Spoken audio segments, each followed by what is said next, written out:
Министерот за здравство Азир Алиу соопшти дека листата на есенцијални лекови не била ажурирана од 2015 година, а сега изработена нова, модернизирана верзија која има за цел да гарантира снабдување со критични терапии за јавно здравје и да го олесни покривањето на трошоците за граѓаните преку здравствено осигурување.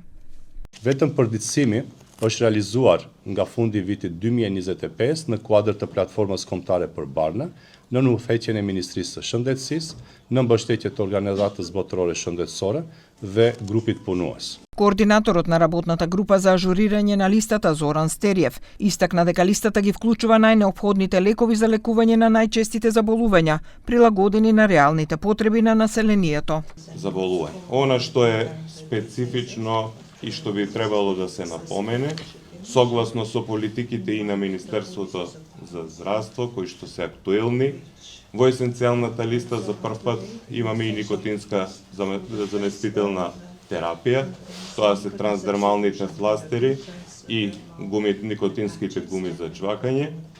Понатаму имаме едно контрацептивно средство, направена е реорганизација и на антиинфективните лекови кои што беа присутни досега, на зголемен е бројот на антиинфективни лекови кои што сега се наоѓаат на есенцијалната листа.